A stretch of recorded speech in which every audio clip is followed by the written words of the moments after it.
Hey kids, Mr. Spurlock here with Missy, and I hope all of you are doing well. I know all of us are home right now. I miss each and every one of you. I made these lessons. I hope you enjoy.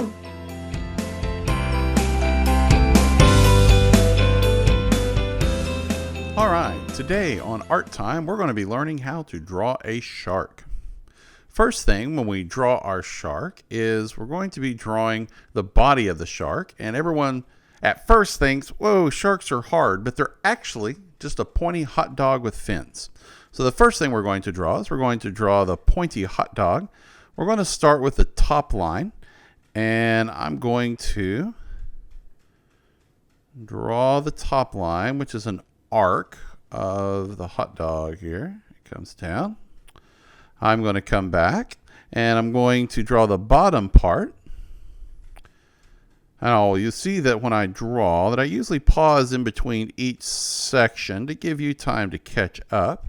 The bottom of the hot dog comes back, but you will notice that it gets thinner toward the back of the hot dog. It's a little thinner in the middle and it's pointy at the top. Now, after we have the basic body shape, we're going to add the fins.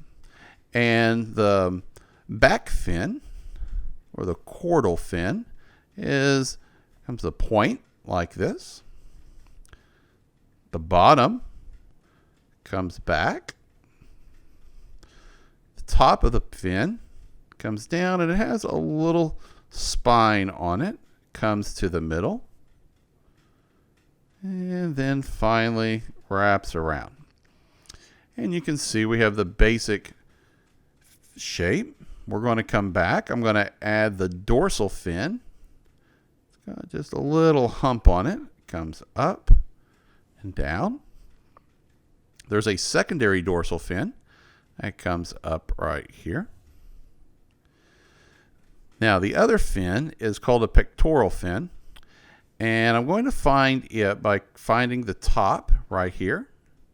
I come down a little below halfway, and I'm going to draw the back of the fin first, like this.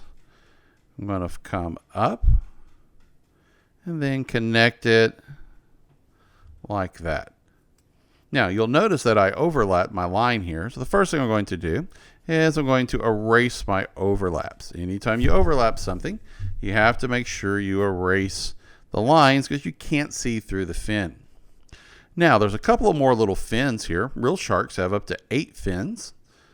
We're not going to draw all the little bitty fins. We're going to draw a few. This one. And one more short one. This one is the pelvic fin. This one is the anal fin. Trace a little bit of overlap there. You can't see through. And of course, you would have some fins on the other side you can't see. Now, we've got the basic fins on the shark. I'm going to come in, and the mouth is actually, we're going to come in just a little bit here where his gums come in. And I'm going to draw in the mouth. Comes in, back up. And you can see where I need to erase just a little bit right there. Now, after I have his gums inside there, we all know what's inside the gums is he's got these nice sharp teeth. I'm going to give him some teeth. May not be completely realistic, but what's the point of drawing a shark without some sharp teeth in there? Then don't forget his eyeball. And the eyeball is just going to put a simple circle. He actually has a little bit of a nostril there, just a line where he can smell blood with. So several miles away, actually. And then there is the gills. He's got these big, long gills, which he uses to bring in oxygen from the water. And then the last step is he's got a little bit of coloring marks on him. I'm going to just lightly take the top one. Comes from the pectoral fin here, comes up and around, comes all the way back. Kind of curls around in his fin. It's kind of a little bit of shark marking there. If you're coloring this at the end, you can color, I would color just a little bit of different color on the top and the bottom, maybe a lighter gray and a darker gray. Now we've got our cool looking shark. After we have the shark, then we're going to add some fun underwater things beside it here. We're going to keep this first one fairly simple. So what I'm going to draw is, first of all, some easy things for my artist, or we can draw some bubbles. I'm going to take the bubbles, and notice one thing that makes them look good is to have different sizes of bubbles. So I'm going off the edge here. And some people actually like to put a little highlight on some of the bubbles. I wouldn't do all of them, but a few look kind of cool. It's kind of a generic 3D mark. So we're going to add some more bubbles around. A little 3D highlight is what you're seeing on there. And now, for underneath the shark, we're going to add a little bit of background. I'm going to add some cool seaweed. Now, to draw seaweed, I'm going to do one side, and the cool thing is you can wiggle all you want on your seaweed because it's basically underwater grass. Come to a point, and then I'm going to come back toward the bottom, following what I did the first one, but it gets a little wider as you come back down. So I got one big piece of seaweed, and I want to do some overlapping. The more you can overlap, the better your drawing is going to be. So I'm going to put another one here. I go one direction, and then I simply follow it back, getting a little bigger as you go. We can add a few more underwater things. Seaweed is one thing. Some other cool underwater things. I'm going to put a stick coral.